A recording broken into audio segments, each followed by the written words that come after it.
All right. Well, good morning and welcome to the fourth seminar on the history of Christianity. We have had three great ones so far, and we'll look forward to this one. This one's going to talk about a lot that went on in Christianity that we can, if we can remember far enough back, we can remember at least half or more of it. So it'll be talking about Christianity from 1920 to 2020. Let me go through a little bit of the logistics of this. I think you were provided an outline of the presentation, and a lot of you have used that, and that printout really helps. You started with your computer muted, and if you've opened it up now, I'd encourage you to mute it while Bill's talking, but anytime at the end or during the presentation, if you want to ask a question, unmute and ask it. We'll certainly want to have questions at the end too. And recording of this seminar will be posted again on our website by next week, maybe early this week, but by next week at least. And we've already got the other three posted, and you can view those by using the links that are shown there.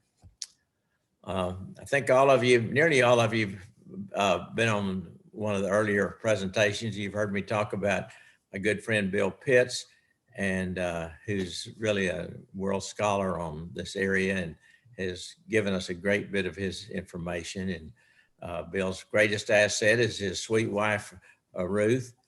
And she's been a great friend, good pianist and teacher. They've got two sons and some grandchildren, and they've been dear friends of ours for over 45 years.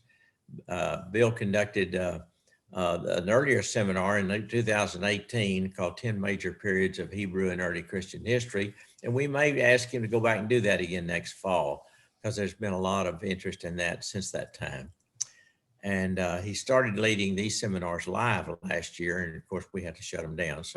So we've gone back to them, and I think they've really been helpful.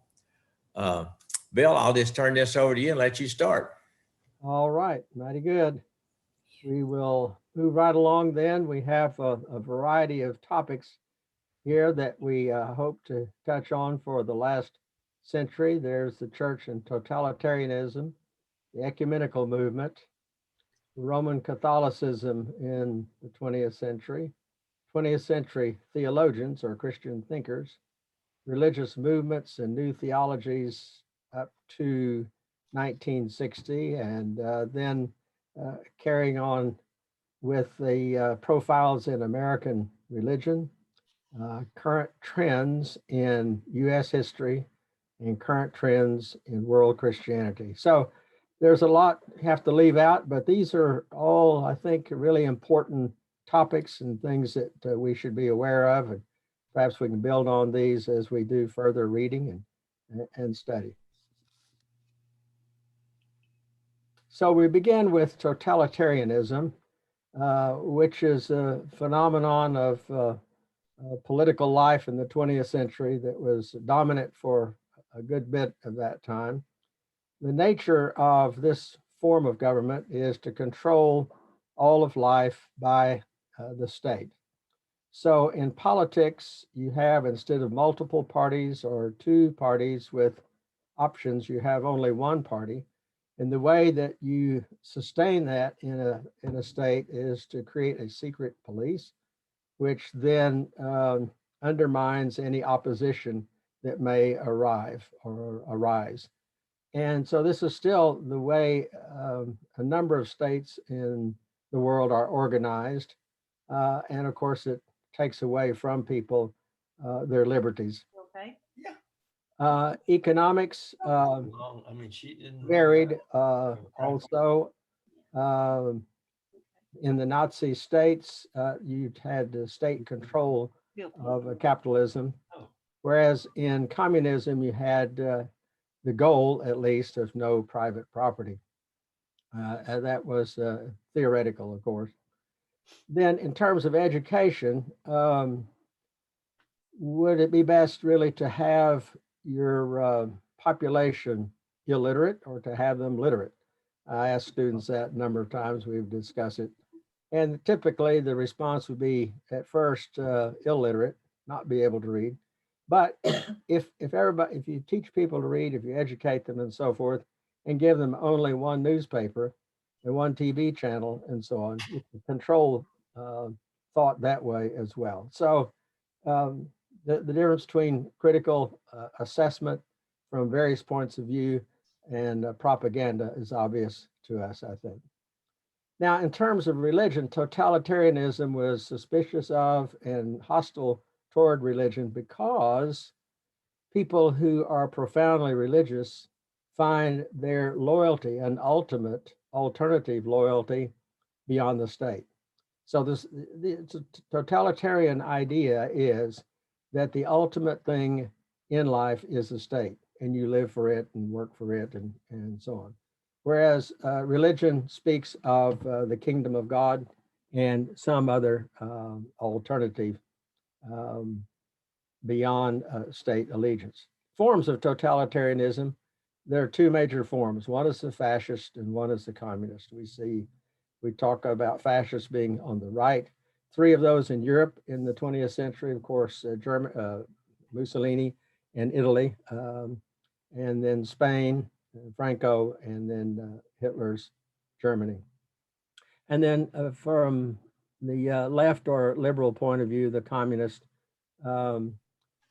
in Russia, the USSR, Eastern Europe, China, North Korea, North Vietnam, or Vietnam, I should say, Cuba, and some states of Africa. So that form has prevailed in lots of the world. So the question then is how religion has, how Christianity has responded to these new situations. All right. We look at Germany first. Hitler proposed after he came to power, being elected to power in 1933, proposed to establish the German Reich or kingdom. The first Reich was the Holy Roman Empire. The second Reich was Germany under the expansion of Bismarck. And the third one would be under Hitler. Well, of course, it didn't make 1,000 years. It made it 12 from 1933 to the end of World War II in 1945. So the German political situation came out of poverty and inflation and so forth under the Weimar Republic, and particularly the Great Depression had a great deal of impact. And this created decline in churches and missions and so on. So Hitler, in his career, had in the 1920s proposed an overthrow of the Weimar Republic. He was put in prison, and that's when he wrote My Struggle, or Mein Kampf, where he lays out most of his ideas. And then he does gain power in 1933 with the National Sozial Arbeiterpartei. So the papacy and the Nazis, Pope Pius XII, you see here 1939 to 58, is very commonly condemned for not speaking out against the rise of Nazism and what Hitler was doing and in the state there with all the persecutions, the concentration camps, killing of people and so on. Because, what religious leader would have had possibly had enough authority to control or modulate what was going on there. So he has taken a lot of criticism, but you put yourself in his shoes and say, well, what would you do in a situation like that? And it does certainly become difficult. His argument was, if I intervene, then there'll be more persecution of Jews and more persecution of Catholics in Germany and so forth. So German Christians, this is a movement of Protestants in primarily Lutheran, primarily in Germany, northern Germany. The leader was Ludwig Müller, and the whole idea of a German Christian is to be a nationalist Christian. So the church must do the bidding of the state. Christianity is what the Nazi Party teaches. You don't oppose that, you support it in everything it does. And so the Aryan paragraph was passed. This is the idea of expelling Jewish people who have church offices or people who are in church offices with any relations to Jewish people. So the German Christian proposal was pretty radical. The idea was to drop the Old Testament because that's the Jewish scriptures, and to revise the New Testament and to separate Jewish Christians, which of course ultimately would mean their arrest and deportation and death. So there was a small group of bold and courageous Christians, Protestant Christians in this context who spoke out. And this is called the confessing church. So a confession of faith is a statement of what you believe. And the idea is to go back to what they believe the Gospels taught. So Karl Bart was the leader of this. Here's a picture of Bart when he's a little older. But in 1934, he wrote the Barmen Declaration. Is a little short confession of faith that basically said, this is not Christianity if you just do what the state tells you to do. The Christianity is based on the gospel, and this state is perverting the gospel and the teachings of Christ. So the state moved in against him and against the confessing Christians. They arrested a number of these folks, confiscated funds, closed, shut down their seminaries, and so on. But it's seen as a kind of a courageous protest against the power of the state, which was going to mute the influence of the conscience of the church. So as we know, the Holocaust was responsible for the death of 6 million people. They were dehumanized. They were called Untermensch. Mensch is German for humanity or man. So Übermensch would be a superman. Untermensch would be a subhuman. So they put gypsies and people who were sick or mentally ill along with Jews into this category, and therefore found a kind of a justification for the awful actions that they took. In post-war renewal, the church and the Stuttgart Declaration said, we are guilty. We didn't stand up. We didn't show our courage. And we will do, we promise to do better towards justice toward all people in the future. Okay. So another example of the church operating within a totalitarian state would be the church in China. In 1949, the revolution there under Mao was a takeover of the state, and their expulsions of missionaries extensive at that point. So the Christians responded with a manifesto, a statement that says, we're loyal to China. We want to separate ourselves from the West, and the missionaries have brought the gospel to us, but we need for them to go home now, and we'll take care of things on our own. Then the Korean War occurred shortly thereafter, and this makes officials even more suspicious, the Chinese officials. And so what happens is that in China, religion, for the most part, attempts to end denominationalism. So that you don't have Methodists and Baptists and Presbyterians and Roman Catholics. There's just no rationalization for that in China. They just want a Chinese church. This Three Self-Patriotic movement says that we ought to create churches in China which are self-governing, self-supporting, and self-propagating. So again, what their goal is to create an indigenous church here and to cut it off from the influences from Europe and the United States and so forth. So Christianity was able to survive, but it had its difficulties, particularly in the Cultural Revolution. This is a 10-year period that was strongly anti-Western. And there were all kinds of persecutions of people with any connections. And so with the West. And so, professors and pastors and so forth were humiliated. Churches were closed and so on. Then there's the church renewal that occurs in 1979. The state begins to support economic reform, especially agricultural reform.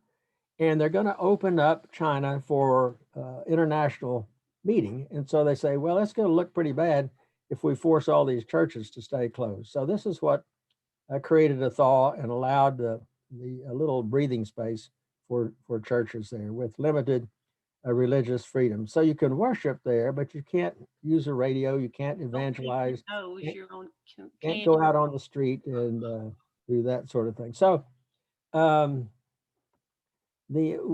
would have the opportunity to visit there in the mid 90s, and I went to a worship service and was, people were very cordial, very nice, and it was just packed out. But I talked with folks about the service afterwards. They said, oh, well, we're monitored. There are people from the government who are in these services to hear what is said, what goes on, and so on. But at least there was a possibility of affirming Christian faith in Chinese culture. All right, let's go ahead. So the Chinese state has particular difficulty with the Roman Catholic Church, particularly over the conflict over appointment of bishops. This is traditionally done by the Pope. So this would be outside of China approval for whoever is going to have authority in that church. And the Chinese are not happy with that idea at all. So resurrection and renewal, you have this wonderful, 10-year period of breathing space. Winter has passed is a little song that they produced at that point in time. And yet repression occurred once more with the Tiananmen Square event that really repressed the college students and people who were calling for yet more personal freedoms. So Christianity in China today, it's pretty hard to nail this down. As I said, they do have services. The devotional literature is popular, conservative theology, some women preachers. Sizes, there's nobody taking the statistics so that we would have a count. So the estimates are just all over the place in terms of how large it is, but there is presence there. Future of Chinese Christianity, I think it will go forward, but it will do better to be left alone and to make it on its own without interference from abroad. Okay, so that's two examples of Christians in totalitarian states. So we have quite a different experience in a liberal democracy that we live in, where you have all sorts of rights that are guaranteed to you.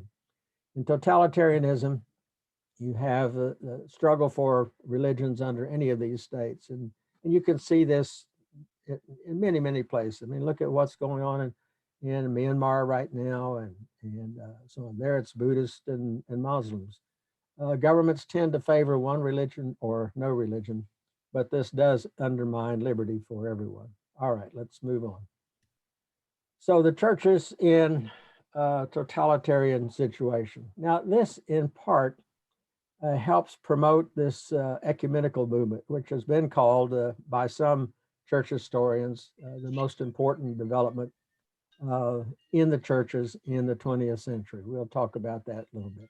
Anyway, the whole point is that there are many, many Christian denominations, and we're deeply divided.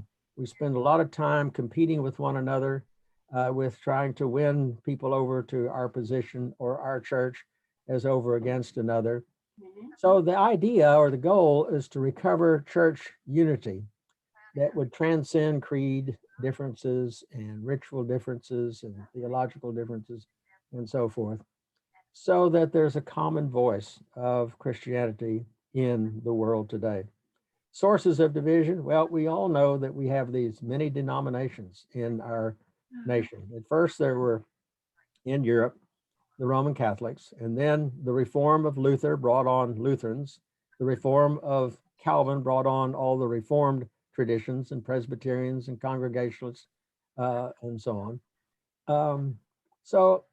Then people started fighting and killing one another over whether or not you're Protestant or Catholic. And that was an awful period of time in the 17th century, the wars of religion. So Europeans decided, look, religious toleration is the solution. We're just going to have to get beyond this, and they did. Except interestingly enough, in Northern Ireland, where you saw that right down into our lifetime, and people being killed for their confessional position. Now, H. Richard Niebuhr, in the social sources, that should be social sources of denominationalism, said, well, yes, we have different denominations, different theologies and worship experiences, but look at other things that divide us as Christians. If you are a Methodist, you may be Northern Methodist or you may be Southern Methodist. If you are Baptist, you may be Northern Baptist or Southern Baptist. Where's all that come from? And of course, it's from the Civil War. And so regions divide us. Race divides us. So we have Baptist churches, but we have 3 major Black denominations, as well as the American Baptist and the Southern Baptist, and so on. So race is another source of division. Nationality is another source. Some of those denominations continued to use their Lutheran language, their German language for a long time.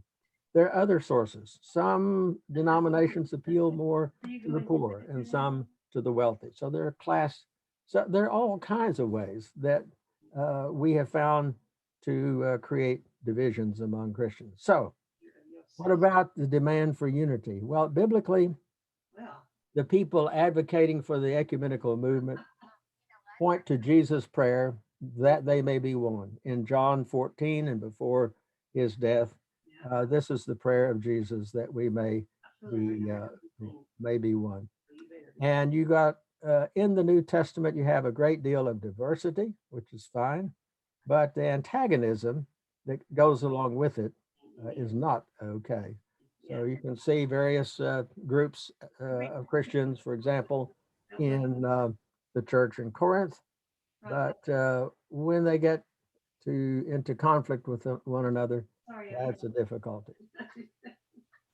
In the mission field, you have this is a good way to illustrate this. I had a teacher who was a former missionary in Japan, and he said, well, we had a young man who was interested in joining our Baptist church, but the Methodist missionary was saying, no, that's wrong. You need to join our church. And the Presbyterian missionary was saying, no, those are both wrong. We have the right form of Christianity.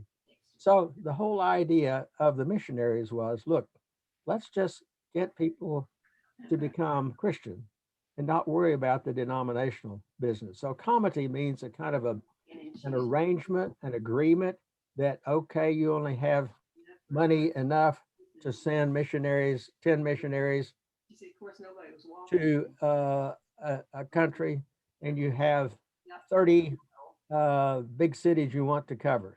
Well, why don't you just work it out so that instead of competing with others, you just use one form of Christianity in one place and then in another. So the whole idea is to eliminate competition created by American and European denominationalism. So this is seen as sort of a scandal, and it is a failure of Christians to love one another and to support unity. And you see this most unhappily at the Lord's Supper, which is where we're supposed to come together in unity and love. And a lot of people will not take the Lord's Supper with people of other denominations. All right, let's move along. Let me ask some of you to mute your computer if you haven't. We hear several couples that are having conversations. We don't want to know what y'all are talking about. Thank you, Dan. Okay, forms of unity. How might we get together as Christians? Well, first thing is just to talk with one another and to accept others as Christians. And this began to happen in a variety of places. I think a lot of us, when we grew up, I know we used to have an Easter service in my hometown, and people would come together at a sunrise service once a year. At least we got together for that. And other people in other denominations were accepted as Christian, but with different beliefs. Now, if you think back from the time of Catholicism and the Reformation and the religious wars that followed, that was pretty horrendous. And there was still a huge animosity between Protestants and Catholics right down to the 1950s. So you and I grew up really in a time in which there was a lot more tolerance and respect for people of other denominations than we had for about 400 years before. This is why people would say this change in our outlook, our mentality toward one another as Christians was hugely important. Now, we didn't all come together in one giant church, but we stopped all this dismissing of other people, indicating that they would go to hell because they were in the wrong church and so on. So dialogue was really important. Now, another thing we can do is we can cooperate with other people in humanitarian endeavors, economic and natural disaster relief. I expect a lot of us have been involved in giving to organizations that are providing food for people in this pandemic time. It is a very, very difficult time. Christians have always tried to help the poor, and we're called on to do more now because so many people without jobs. So, you know, it doesn't matter who gives the money in terms of showing the compassion and the care for people who are in distress. A relocation of war refugees, housing and food for the poor. So we have organizations, you know, that are created just for this. Habitat, for example, creating housing, and it doesn't matter where the funds come from, but you find churches of all denominations, people pitching in and helping with that sort of thing.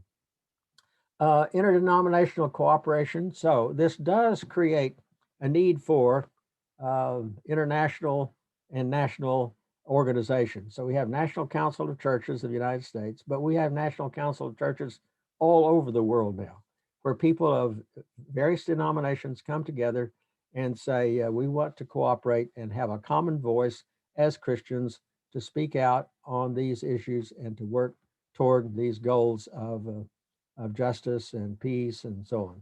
And then you have an international body also, the World Council of Churches.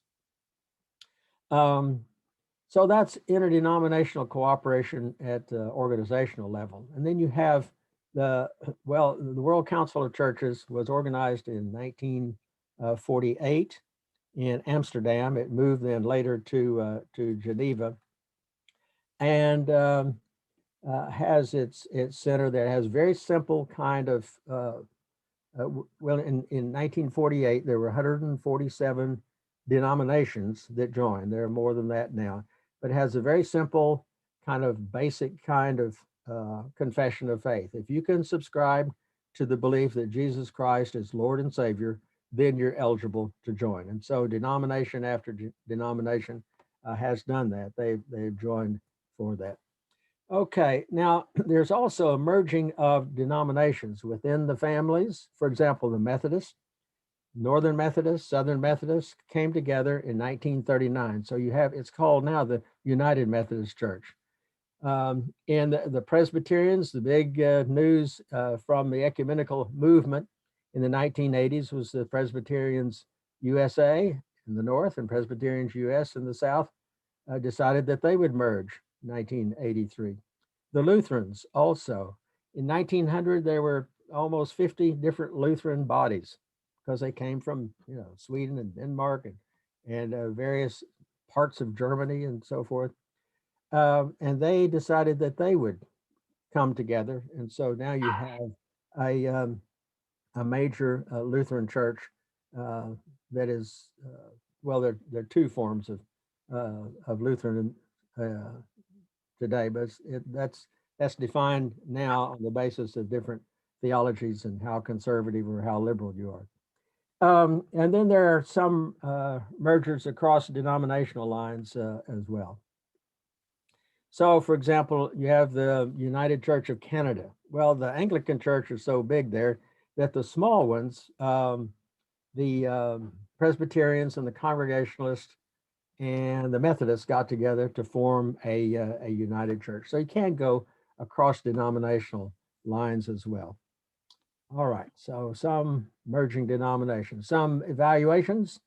They have done a lot in terms of academics. The best translation of the Bible, according to scholars in biblical studies, is the Revised Standard Version. And that's the one they use if they're going to write a new commentary on a book of the Bible. That's the one that they will use. Prayer observances, obviously, what concerns them is unity. So there's a day of prayer for unity in the churches to remind Christians of this need. And then the another thing that Christians can agree on is the importance of social justice and peace. Social justice is what the prophets were all about, and this is what what the World Council of Churches, national councils, are most interested in. Limitations and obstacles. For some people, their love for their old and own denomination, it has a much higher loyalty, and they're just not really interested in spending a lot of energy in working toward unity with other folks. So there is that. Then they're also criticized for being too liberal in their theology. And so the conservative elements in the United States organize their own separate version of council and the evangelical churches together. But I think people on both sides are recognizing the need for united fellowship and united action. All right, let's move on. Okay, so into our third topic, Roman Catholicism, Vatican II, and beyond. Modernism is the idea of accepting the modern critical approaches to Scripture, which arose in the late 19th century. And the Roman Catholic Church was fearful of that, and so it was condemned in 1907. Now, in 1943, the Pope said, actually, it's fine. They're trying to seek the best interpretation of Scripture, and so that idea was lifted. But you know, in Protestantism, we talked last time about this conflict that arose between fundamentalists and liberals or moderates, whatever you want to call them, in the early part of the 20th century. And so this is affecting all the churches one way or another. Then there's also the doctrine of the bodily assumption of Mary. This is an idea that had been taught for a long time in the church. So in the 19th century, they talked about the fact that she was born the immaculate conception of Jesus through Mary. And now we're at the other end of Mary's life, another miraculous kind of understanding of this semi-divine person, that Mary does not die, but she's bodily assumed into heaven. So both of those are part of the great devotion that Catholics have given to Mary, even to the point of calling her mediatrix, or a part of the idea of mediating between people and God. Vatican II Council, John the 23rd called this council in 1962. Very interesting. He looked like everybody's favorite uncle, the big rotund fellow with a big smile. Protestants loved him as much as Catholics, I think. Many of them did at that point in time. He was elected as an old man to be what they call a caretaker pope until they, found the next one that they wanted to lead the church. But he believed that God had called him to reform the church. And so he called an ecumenical council of the church. And there have only been 21 of those. So that's about one per century. And the idea is to address problems that are there in the church and to bring about renewal And he said, I think it's time for the church to have a little fresh air, open the windows and so forth. And of course, his critics said he didn't just open the windows, he knocked down the walls of the church, because those who opposed the reform were very, very critical of Vatican Council II. But the Vatican Council was, I guess we would call it progressive. It was certainly opened up for a lot of changes and to try to connect with people in the world as the world changes. So in the liturgy, you no longer had to have the Mass in Latin. So it was, we had the good fortune of being able to take students to Europe on a regular basis. And so I remember so vividly going into Notre Dame at the time the Mass was being held and hearing it in French. And I thought, wow, that's really different. And of course, if you watch a service here in Waco on Sunday morning, it's the services in English. So the vernacular language, this is what the Reformation had called for 400 years before, 500 years. And so it's come to that reform. The priest faces the people. So that is to say, I'm a part of you. He's not turning his back to them and elevating the host and saying, this is my body, this is my blood. There's experimentation that goes on and lots of new sorts of things that they try to include in the services of worship. But you can tell from that there's a huge change. Also, how do you define the church? They used to define it in terms of the kind of the hierarchy, the Pope, the bishops, clergy, and so on. Now they emphasize the laity much more after Vatican II. The people are the church. The decree on ecumenism. So now they want to go to dialogue and to unity. So this is, of course, they don't join the World Council of Churches, but at least they're open to discussion and talking and so forth. So that again reflects this huge change in the ecumenical outlook of people. And then religious liberty. Well, for a long time, the church taught, this is the teaching of the church, you must follow it, and so forth. Now they open up a great deal more to the importance of each person's conscience. They're much more open to separation of church and state. It was the Americans who brought that forward. And it was a big battle, but they accepted that and got rid of a number of the things that they had used to sort of control the thought of people, as it were. The famous index of books,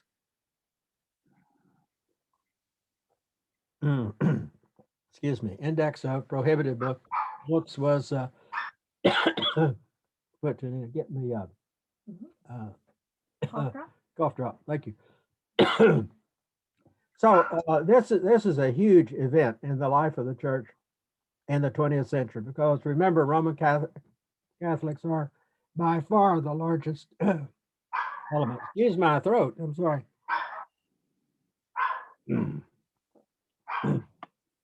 It's gone to get me up. Okay. I think Peggy's dog is taking over for you. Right. We got to keep the noise flowing here. Get the language of the dog. The Humanae Vitae of human life was right after Vatican II, and the Pope here was very concerned about birth control and issued guidelines there, but he was appalled by the fact that women did not follow his guidelines. And the Catholic sociologists who interviewed them said that they confessed that they just were not going to follow that. So this is how the conscience of the individual, what's important for the family and for the life of the individual. That's a good bit of evidence of how that's taking hold, and how the church sort of missed by trying to give too much direction and too much control of lives of people at that point. All right, let's move on. Now, the papacy has been really interesting with the changes that have transpired in the last 50 years or so. So you have Italian popes from the time of the Reformation for 400 years till the time of John Paul II. So what happened was that John Paul I was elected and died within a month, and the dynamic qualities and abilities of this Polish guy had been observed as they were making the election for John Paul I. So they turned to him, and now you have a pope from Poland. The importance of that was that politically, there is a lot of totalitarianism, communist rule in Eastern Europe, and he grew up under that in Poland. And so he had lots of Christians in that part of the world, and he would know their problems and how to respond to them. It was really, really an important figure, I think, in terms of giving those people hope and actually changing the politics of Eastern Europe. The impact on the Soviet Union, number 5, is related to that. So when he visited Poland, he'd get off the plane and he would kneel to the ground and kiss the soil of his native country.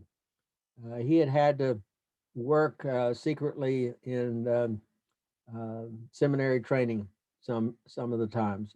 And as we know, the Berlin Wall came down, and also the USSR was dismantled. Now, a lot of people give him credit for working behind the scenes and giving people courage and hope and so forth in that whole process. So that's something to consider. And in that way, he's considered to be very forward looking, very progressive. Also, he's very progressive with regard to the Jewish people.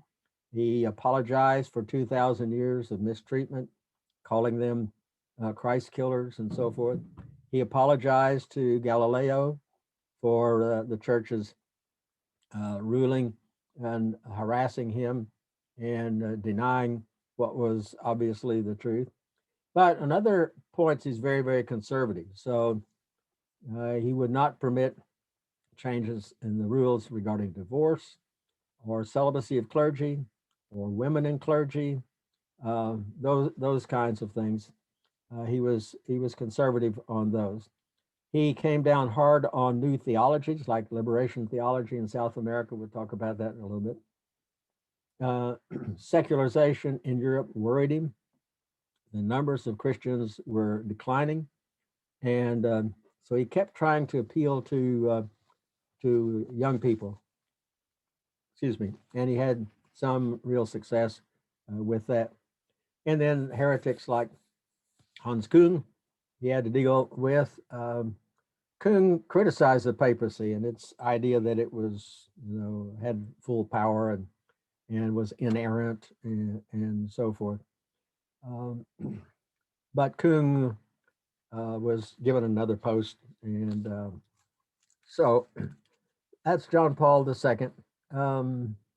Then Benedict XIV is a German pope. So here again, we have an exception away from the Italian, the usual Italian who is elected. He had been the head of the group that looks at theology and evaluates theology. And he's a very conservative theologian. So he was behind the going after Küng and the liberation theologians and so forth. So he was elected, but was just swamped by his own physical problems and by the pedophile clergy and the problems that created all across the world. And so he's one of the few to resign. They usually just wait till they die and then another one is elected. And that was seen as a problem with his predecessor. John Paul II was was terribly debilitated in the last couple of years of his life and should not have been in that position. So Benedict at least had the foresight to recognize that. Francis, our current Pope, is once again not from Italy, but from Argentina. Note now that you're looking beyond Europe, and for the first time, you have somebody from South America, where there's a huge population of Catholics and has been for 400 years. So he has a different outlook on things. I mean, John Paul II was a brilliant philosophical guy, great with languages and so forth. Francis is much more the humble, care for the poor, care for the marginalized. He reaches out to the gay community. He wants to simplify things, reform things. He worked with poor people in Argentina and on the ground at that level. So you get a different kind of image of the church depending on the leadership of the church. That's certainly easy to understand. All right, let's move on. In terms of devotion, back one, Dan, if you will. Oh, no, there we are. Okay, sorry. In terms of devotion, if you ask people today, who do you think of when you think of a Christian, a real Christian? The most popular response is Mother Teresa. In my day, it was Albert Schweitzer. When I was growing up, you know, his picture showed up on Life magazine. People referred to him in movies and so on and so forth. But the whole idea is that these are people who just sort of give away their lives for other people. And of course, she did that. You know her story, I'm sure. In terms of spirituality, this is the idea of your personal one-to-one connection with God. Thomas Merton, among the Catholics, has been enormously influential, and Catholics have emphasized spirituality more than Protestants, but he talks about the authentic life versus the inauthentic life. He was working on a master's degree in English, and he was converted at Columbia University. Then he became a monk, a Trappist monk, and he would use this modern kind of language to convey the Christian message of are you saved or are you not saved? What is your life like? Is it whole? Is it complete? Are you in other words, are you living an authentic life, or have you pursued all these other ways which are dead end and which are lead to difficulty and so forth?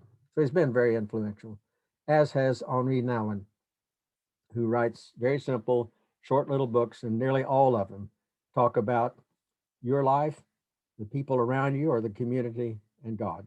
And that's Christianity, and how you connect and how you relate, all three of those. All right, let's move on. I recommend reading both of those folks. I think you'll find them very helpful. Christian existentialist, this Danish fellow, Soren Kierkegaard, didn't live very long, but he has some peculiarities about him, but he had a real insight into this notion of a complete commitment to Christianity. So he critiqued Christendom, that is a world or a society that considers itself Christian, and all of Denmark did, because they're all Lutheran, and so they were all baptized when they're infants, therefore they're all Christian. But they don't really act that way, and that's really subverting true Christianity. So he is very important in the whole philosophy of existentialism. That is, you don't come as something as an essence, but which is human and so on, but you make your life as you exist, and you do that by the decisions that you make. So this is going to work beautifully in terms of Christianity, because he says the only true Christian, not somebody who was baptized when they didn't even know they were baptized, but somebody who chooses for Christ, who commits all of life and the whole being to Christ. So this is the whole point of a Christian existentialism. There is faith, but there's also doubt. He says they always come together, because you cannot, by reason, prove or disprove Christianity. So it's going to be in and out, and certainly for young people, they go through these periods of doubt and struggle and so on with their faith. So he talks about that. He addresses those issues. He doesn't hide them, and he works through those. Rudolf Otto wrote a really famous book about God, The Idea of the Holy, and he says this: when we think about God, we should think about somebody who is wholly other, who is completely different from us. We should think about the mysterium tremendum, this tremendous mystery. We should be in awe of this figure. And that's what's so different from a theology which sees God as a pal or a big brother or something of that sort. So his idea will be carried over by theologians thereafter. Martin Buber is actually a Jewish thinker who very much influenced Christian theologians. He wrote I and Thou, and this book is just wonderful. I certainly recommend it, that you look at it. It's very easy to comprehend, but he says that our lives are built on relationships, and we have relationships with other people, other thous, other yous, and we also have relationships with things. So that's an I-it relationship, he would say. So, for example, your relationship with your family and your church members and so forth, that's I, thou. You concern for them, you care for them, you love them. An I-it relationship is your relationship to your house, to your car, to things. And Buber says what happens and where we get messed up is when we start loving the things and devoting ourselves to getting bigger and better things. And then when we look to the person as something that we use. So this is very helpful in terms of trying to figure out where we should put our love, our devotion, our commitment as Christians, to see other people as thou, and the things that we have and the things that we pursue. That has overloaded in American culture. And so we're accused of people who have as their goal, as their whole purpose of life, and measuring the success of life in terms of the things that they have, their money and so forth. So Buber's idea then is taken over by other theologians as well. Tillich, what is the meaning of life? He is very much involved in understanding philosophy, which raises all these questions, but then answering with theology, with the message of the Christian faith. Religion, he says, your religion is what really you're most devoted to. If you're honest with yourself and say, now, what do I love most in my life, in my world? That's your God. So, or that's your religion. So he has a book called The Shaking of the Foundations. Those are the wrong kinds of things to place your concern with. And then The New Being is what he calls the position of the person who has become a Christian and a follower of Christ. Rudolf Bultmann was a famous New Testament scholar who said, okay, a lot of people who are very well educated, well informed, and so forth, cannot accept miracles in the New Testament, cannot accept things that science would not accept today. And he says what we need to do is demythologize the Bible. That is, get away from the way people saw the world in the first century, which was the world is a 3-layer cake. So we're on the middle layer. Above it is this layer of the heavens, and below it is this layer of the underworld. And that's the way they saw things. And that's the way the worldview that was used when the Bible was written. So he says, what we need to do instead of worrying about that is go to the existentialist message of the gospel. And that is, here's Christ, here's his message, you must choose. And of course, you can go from Billy Graham to Paul Tillich on that point. Life is decision, life is commitment, life is choice. And that's where the existential side of things comes in. You know, this issue has been dealt with for over a century now. Adolf Harnack around 1900 said, what we have to do in order for modern people to accept the message of the Christian faith is to distinguish between the kernel and the husk. The kernel, you know, is what counts, but you peel the husk off for the corn. You crack the pecan and get rid of the husk to get to the meat of it. So what is the heart of the gospel? And so a lot of these modern interpreters will say, some of this that you find in the scripture is um, shaped by the way people looked at things, the way they understood science and so on in the first century, or in the Old Testament much earlier than that. Well, that's one way to cope with those. So what is, you know, the permanent and the non-permanent? What is cultural? What is the message of the gospel? Well, that's back into biblical interpretation, isn't it? But Bultmann is trying his best to push forward the message of the Christian faith from a liberal point of view, and this is where he ends up. That's what demythologizing means. All right, let's move on. Neo-Orthodoxy. This is probably the dominant theology of the 20th century. It was a return to key Christian doctrines. In 20th century, early 20th century, you have a kind of a liberal Christianity that is being followed by lots of people. They believe in progress. They believe that you know, sin is not emphasized very much at all. They think things are going to get better and better. And then comes 2 world wars, separated by a depression, skepticism, secularism, 1960s. All this undermines optimism. And so these theologians go back and say, now wait, that Christianity has always emphasized the transcendence of God. There we are back to Rudolf Otto, the mysterium tremendum, the sinfulness of God, of humanity, and the revelation in Christ.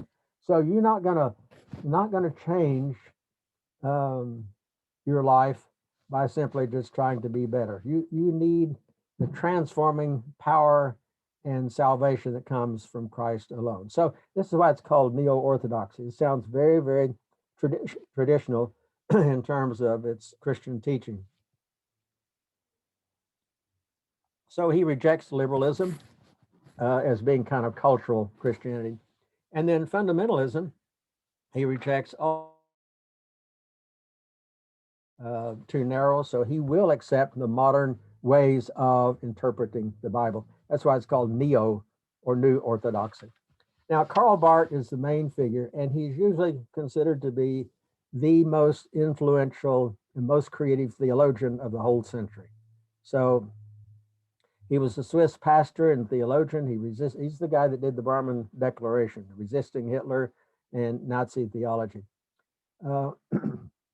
He wrote a book during World War I called a commentary on Romans. And that's where he laid out his ideas and his critique of liberalism. And then in his Dogmatics, a huge thing that was never finished, but it goes on with thousands of pages. And he calls it church dogmatics. He said, I'm doing all this for the sake of the church. And he really made it difficult for young theologians, because if he changes his mind, you know, years later, he'll just write a different position, a different understanding as he's working through his church dogmatics. But it's really interesting, his doctrine of the Word of God. The Word of God, he says, is the printed word. That's the Bible. We speak of it as the Word of God.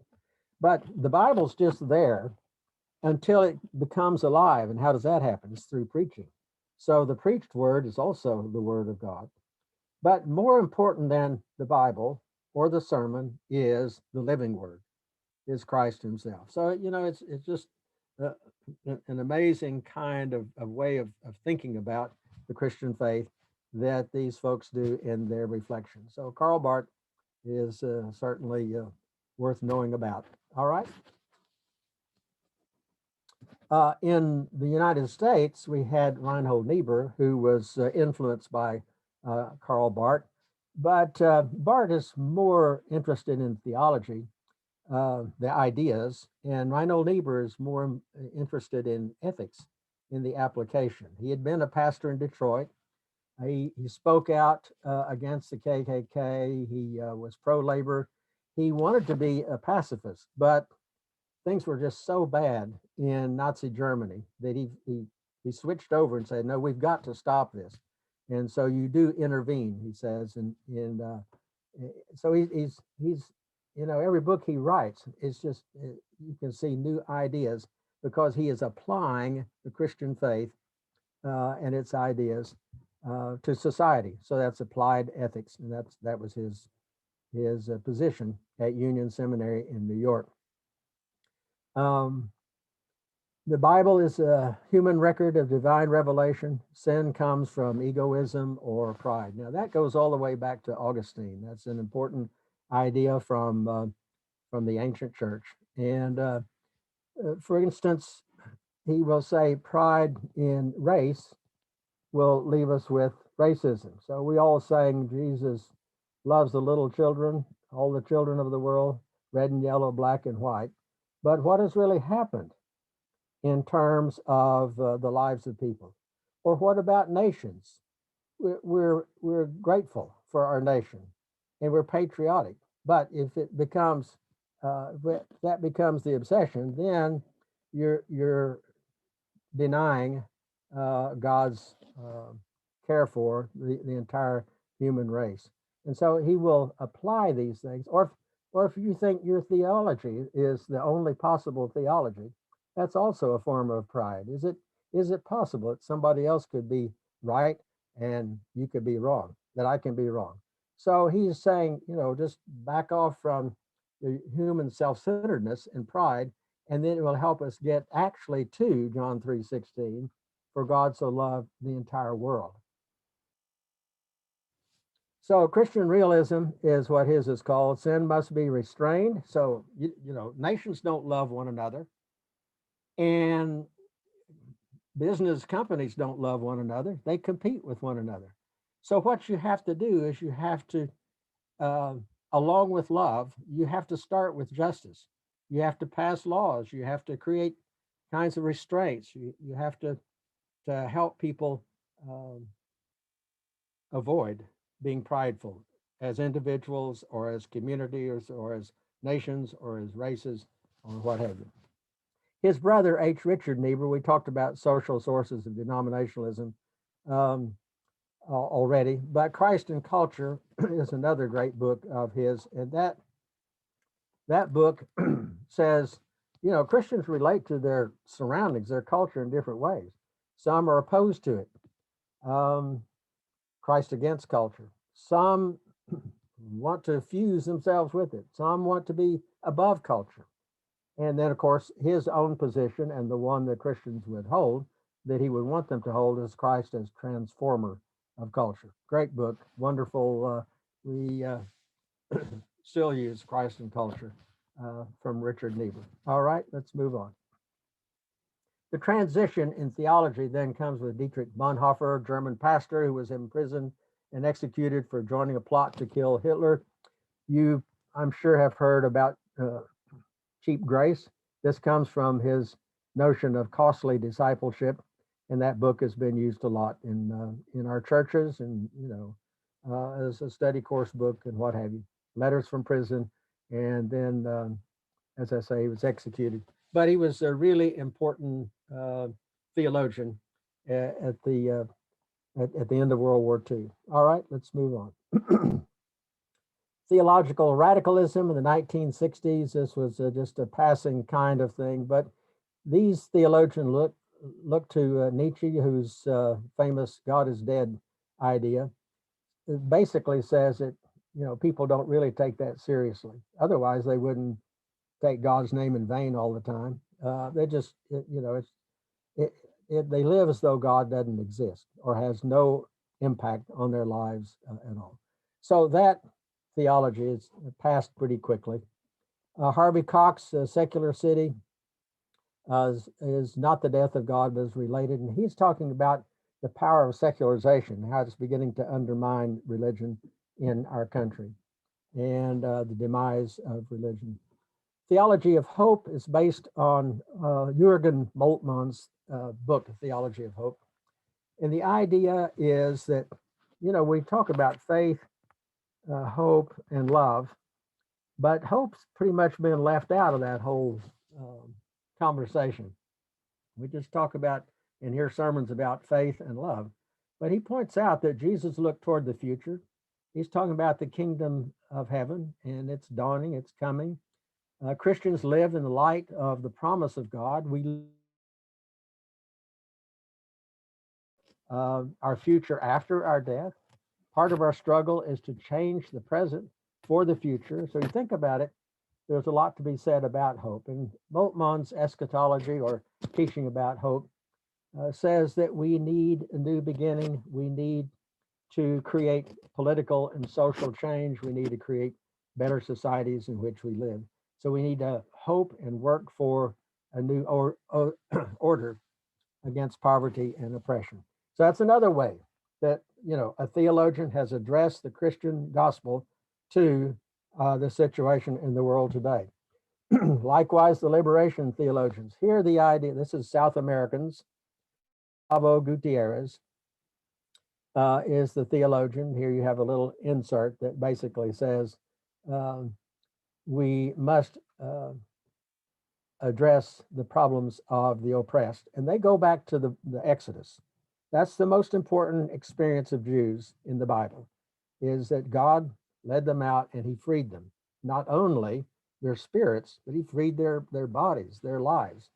And then in Luke 4, when Jesus announces what he's come to do, what does he say? He's come to preach this gospel to the poor. So the theologian's task is not to just sit back and keep defining God and writing theologies, but to change the world. So the liberation theologian said, let's get to work to helping the poor in Latin America. And that's what you'll find in Gutierrez. Black theology, it's a similar sort of thing. The problem here is racism. And Martin Luther King Jr., James Cone, others, of course, led the movement against that, the 50s and 60s. Feminist theology. Problem here is sexism, patriarchy. And you have the growth of women's rights, the feminist movement, and in terms of church issues, the ordination of women and inclusive language in worship. And many churches have addressed those, and some have consciously not, some have just not thought about it and carry on as before. But it is important to note that the church has always been, after the first generation, the majority is in the church has been feminine, has been women. All right, let's move on. Evangelical theology emphasizes inerrant scripture, the experience of being born again, and then making more disciples. Influences from Billy Graham, Youth for Christ, Campus Crusade, Christianity Today, the writings of C.S. Lewis, and so on. Schools, presses, let's move on. Pluralism, this is to what extent do you accept people of other faiths? You probably know some people who are Muslim now, and Jews, and Buddhists, Hindus, if you have these folks who've moved into your community. So this asks us to say, okay, how am I as a Christian going to relate to these other people? So we have a growing number of people from the world religions in the United States, and how to respond to them. This really became an issue with the World Parliament of Religions when there was a forum created in Chicago at the time of a big gathering of folks from around the world, and gave a kind of a platform for people who were Hindus and Buddhists and so forth to make the case for their religion. So it seems to me we have a couple of options here. One is exclusiveness. There's no salvation outside the church, and so I won't hear anything from these people. Or inclusiveness, God is experienced in all religions. And to read these folks, you I think may find some help and some real insight. From Buddhism, it seems to me you have a really, really important insight. Their beginning point is human beings suffer. And why is that? Because of their desire. So they say, you can help yourself if you control your desire, if you limit or channel your desire. So that's not particularly a Christian teaching, maybe, but it's a useful one, I think. All right, let's move on. Profiles in American religion.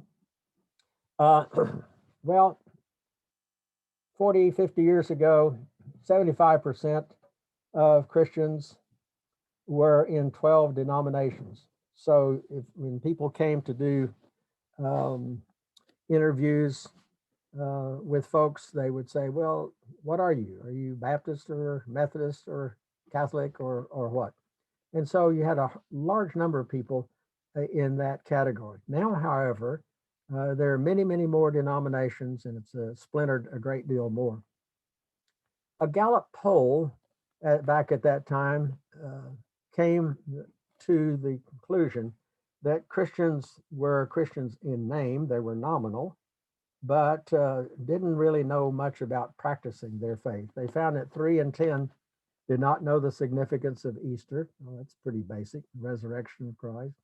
1/2 did not know who preached the Sermon on the Mount. And of course, you know that. Many admitted to tax cheating. So they didn't know the tradition of the church. They didn't know the Bible. They didn't have an ethical standard that conformed to the requirements of the faith. And furthermore, there wasn't much devotion to the denominations. That was beginning to change. And they found that 40% of folks would switch denominations in their lifetime, which really surprised me because I'd been a Baptist all my life. When I first read this, I thought, gee, surely not that much. It's probably higher than that now. Religious movements. So denominations, remember that they're still very important. There's still lots of people associated with and devoted to denominations, groups of people of one denomination or belief system. Then there are religious movements. Now, a movement is a group with the goal of changing society. Peace movements, civil rights, pro-life, pro-choice, voluntary associations in the United States. We have more of them than any other country. At the time that I looked at this, there were about 5% of the voluntary associations in our nation were religious in their interest, and I think that still holds. So women's Bible study groups, why would there be a need for that? Now, we have Sunday school, yeah, but you only have 30 minutes a week. And a lot of people would like to have more time. They have time on their hands and they would like to get involved in a study group with other women, and that thing just took off like wildfire. So that met a need. Bread for the world or Habitat. So can we create institutions which will help with these questions of hunger and housing? And we have. Young Life, Fellowship of Christian Athletes, Campus Crusade, all of those cross-denominational lines. So they're not sponsored by a particular denomination, but they appeal to young people, college age, high school age, and so on, and try to bring them into commitment to the Christian faith. Political movements that that have religious motivation for many people: disarmament, debt relief, poverty, sexual orientation, and so on. All right, let's move on. So in our country, denominationalism and religious movements, what else?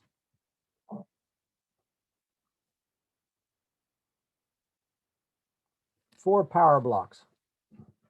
So now if we think about it, not in terms of denominations, but in terms of other ways of looking at where the power rests in terms of churches.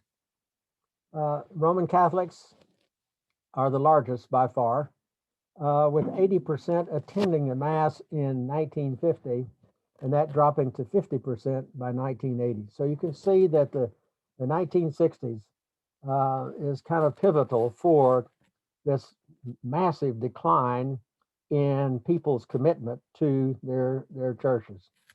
A liberal mainline Protestants, this was the major Protestant denominations, and in this period of time, they lost about 30% of membership from the 1960s for the next 40 years. And the problem is that group of people is getting older and dying off and so forth, and not replenishing. The children are not following that level of commitment for those denominations. Conservative evangelical, they're on the upswing, growing viability since the 70s, politics to the religious right, larger families, more children, and therefore more obviously optimism toward the future. So, and then a fourth group that is also growing is the secularization of the country. That is the nuns or the people, the young people who say, you ask them, what is your religious background? None. I have none, don't care to have any. So this is a growing group and a growing concern, obviously, for pastors and churches and so on. So those are four, it seems to me, kind of power blocks in terms of voting and voice and so on in the political public life of our nation. All right, let's move on. Okay, what divides Christianity today? Well, controversial issues. Some of these come from the 19th century that we saw last time and are still with us, like science and evolution. Some are new, such as ordination of homosexuals. Should that be done or not? And that's what's tearing the Methodist Church apart right now. That was the question in the Anglican Church years ago, and that was resolved eventually by going ahead with that. How to read the Bible on ethics. So are you literalist or not literalist on questions of people's behavior and so on. Women's leadership roles, abortion, pro and con, diverging interest. The more conservative Christians emphasize evangelism and missions. The more liberals Christians emphasize the church's role in peace and justice. So there are lots of options out there, lots of ways of being Christian and looking at Christianity and interpreting the Christian faith. Divisions and polarities within the denominations. The Roman Catholics have everything from the most conservative you can imagine to the most liberal. I mean, it's a huge tent, a big umbrella with all sorts of positions being spoken for. People that want women to be ordained, people that don't, people that want priests to be able to marry, and people that don't, and so forth. In Methodism, as I've just indicated, have people who are ultra conservative groups, and you have those who are also extremely liberal. Southern Baptists, they have already split and broken into camps over theological issues, and that's a sad part of our lives. Okay, let's move on. Culture and religion. You'll hear people say, I am spiritual but not religious. By that they mean, I don't like the institution, I don't like the denomination, I don't like having to give money to places that I never see again. But I want to be involved in a church and be with people and so forth. So the sociologists particularly have picked up on this and helps explain why there's decline in church membership and support and commitment. At the same time, if you ask people about their heritage or their background, still, despite the nuns, still there are a large number of people who will talk about being Christian in their background. Religion and charities, commitment to social betterment of people. That's widespread, I think, in our nation. Religion and politics, the quest for power versus state neutrality. So as we saw in our, I guess, our second session, we were talked a lot about our own constitution and the way that it was set up so that the state would be neutral with regard to religion and denominations and churches and so forth, rather than supporting one or another. Because the people could see how that was not working out in France, which was Catholic, or in Britain, which was Anglican, which was Protestant. But it's best for the state to be neutral. But what you see now, of course, is play for trying to use the state to establish a religious position. So, and there are all kinds of examples of that. But I think it's a loss to depart from the vision of our old founding fathers at that point. But that's just my opinion. That could be wrong as well. All right, let's move on. So conservative Protestants, current trends, you'll see a lot more non-denominational churches than you did from that earlier, everybody being involved in one of a dozen churches. And you'll see mega churches that want to supply every need, every wish, and so forth for their members. Worship trends, contemporary trends, music content is different, participation. Preaching is informal, brief, often without a pulpit. They established a lot of them will establish recovery programs, AA, drug rehab, programs for divorcees, and so forth. And a lot of churches have tried to respond to this by having a contemporary service and a traditional service, as you well know. Devotional trends and literature, a lot of this has to do with personal coping, stress, or success. Emphasis on personal fears, answers to struggles, Max Lucado, more meaning of churches and to provide meaning to people, I think is what was the success of Warren's purpose-driven church and purpose-driven life. Sold an enormous number of volumes. The message for some of these churches, the message of prosperity has taken over. Not only will you be saved for the life to come, but you will have health and wealth. So the traditional Christian message is salvation, reconciliation, life eternal. Current popular message is health now, wealth now, material success now. And so there's, again, critics would say that's where Christians have gone off rail and have just adopted American individualism and materialism and subverted the whole idea of life of service and a life of compassion. All right, let's move on.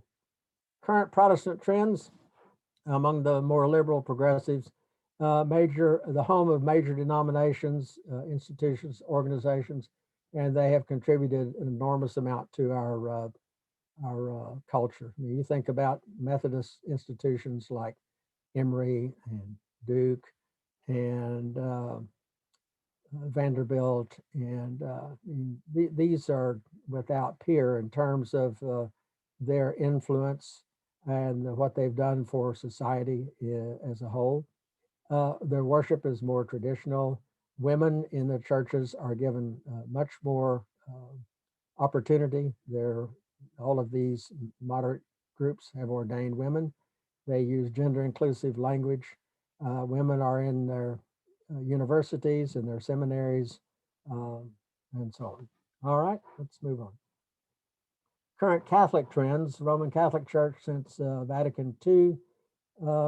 It's very interesting here to me that whereas Protestants and Catholics were very much opposed to one another over theological issues, now that they've swept those under the rug, they now make common cause on other issues. So evangelicals, who used to be the most severe anti-Roman Catholics, are now cooperative with Roman Catholics because they agree on issues of gender and authority.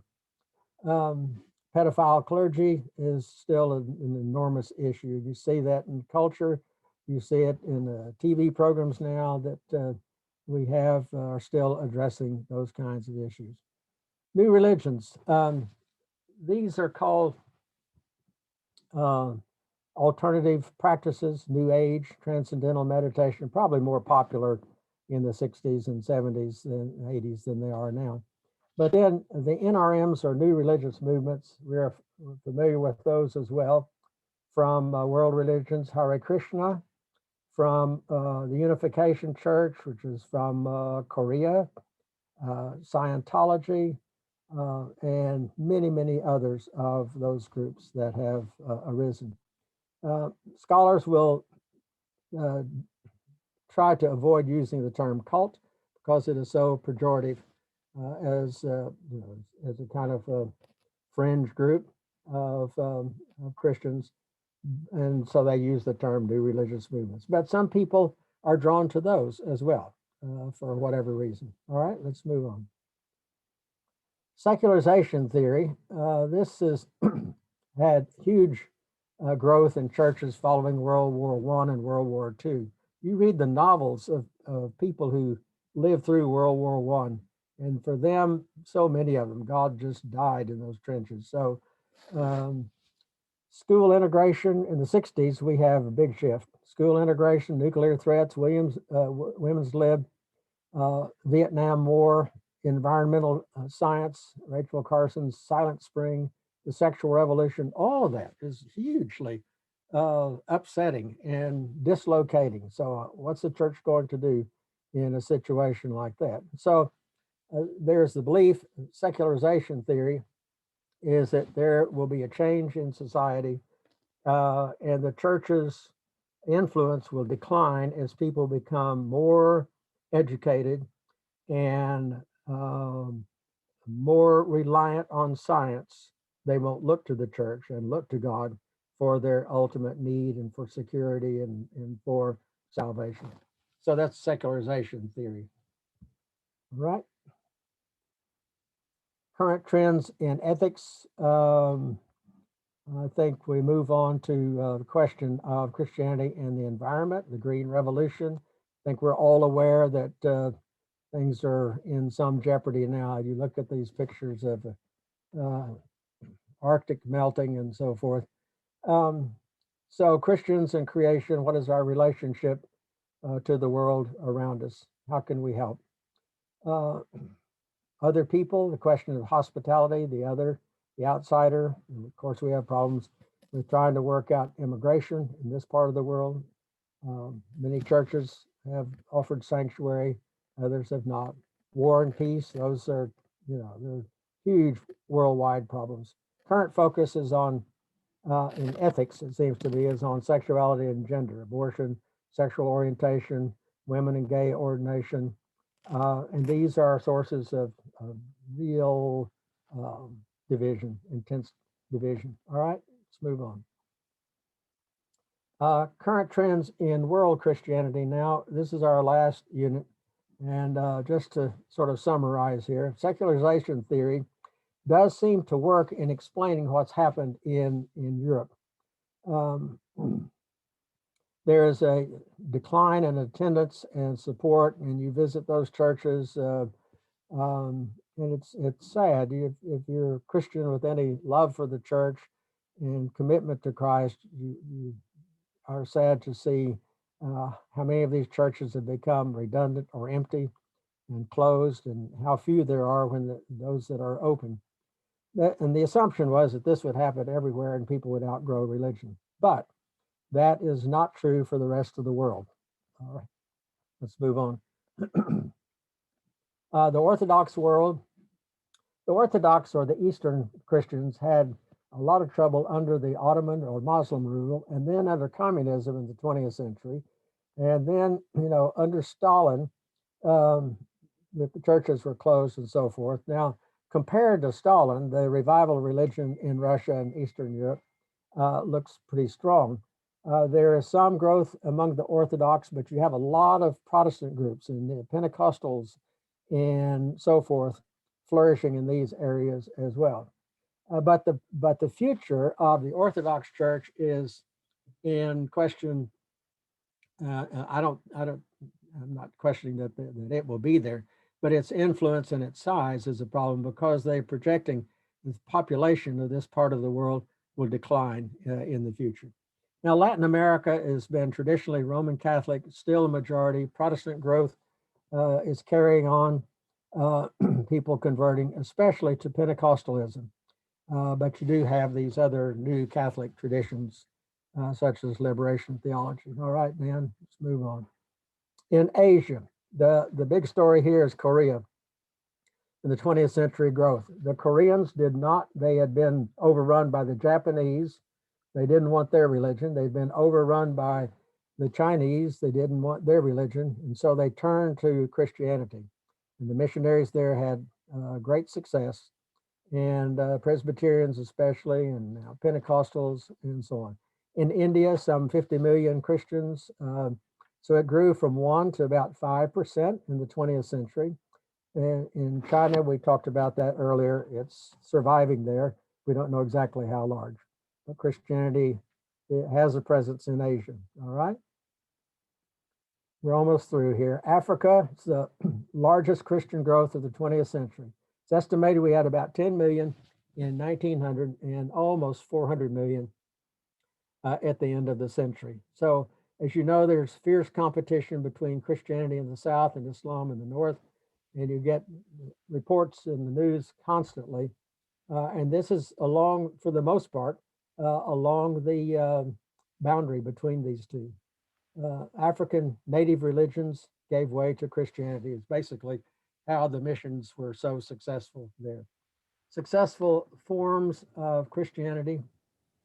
There you have Christianity in the South and Islam in the North. And that pretty well tells the story. All right, move on.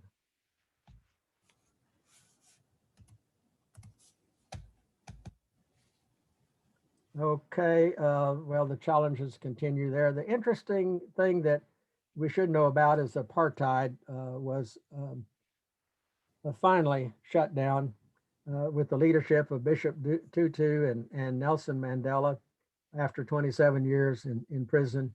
Tutu was very radical. He wanted to go with the Peace and Reconciliation Commission and apply Christian ideas to political life. Okay. Now here we are, 1910. You can see that Christianity was primarily in the Americas and in Europe. In 2010, mine's covered over here. I can't see the entire. I can't see the entire pie chart here, but you can see how much the percentage has been reduced in North America and in Europe, and how much it has grown in Africa and in Asia and in South America. So the point is then that Christianity has moved to the South. It's no longer primarily Caucasian, no longer primarily English speaking. It's a new world. And this goes back, I think, to the work of the missionaries that we talked about last time. All right, I think that's about all we need to say. I've just gone through that. Carry on. Yep. Okay, any comments, any questions? Bill, I think it's good. It was really a good overview. I continue to be concerned about the what I see as the prevalence of prosperity religion. You still see a lot of that, particularly in TV programs and things. Right. Like that. That's right. Yeah, I think I share that concern, Dan. I think that's just so far from what Jesus was all about. I mean, where do you see any prosperity in him? You know, he doesn't have a home. He just wanders around and preaches, and he's compassionate. He cares for other people and so on. But it's a terrible distortion as a way to attract people to come into your church. And of course, the prosperity goes to the guys that are running the whole thing. You become prosperous by giving to God, but on the way, it has to come to us, of course. They have to have their private planes. That's right. Got to pay for all that stuff.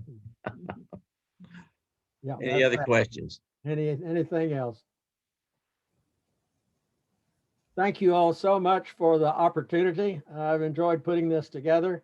I know it's a lot to swallow at once, but at least to have some impression. And I think, you know, if one of these is the most important thing that occurred in the 20th century, then I think we should know something about Karl Barth and something about the ecumenical movement and something about Vatican II. So I hope that's been helpful. Bill, thank you so much. I really appreciate all four of these seminars. They're very enlightening, they're helpful, and give us a real basis for how we continue to practice our faith. Let me just remind everybody that all four of these seminars on the history of Christianity will be posted in the Worship Place website under archive resources. Dan, thanks for all your work in putting Sure. all these slides together and persuading all these people to join us and so forth. We appreciate it a lot. All right. Thanks, Dan and Bill. both. See you. Thank you, Joe. Thank you. Take care, bud. You bet. Hope you get to Alaska. Mhm.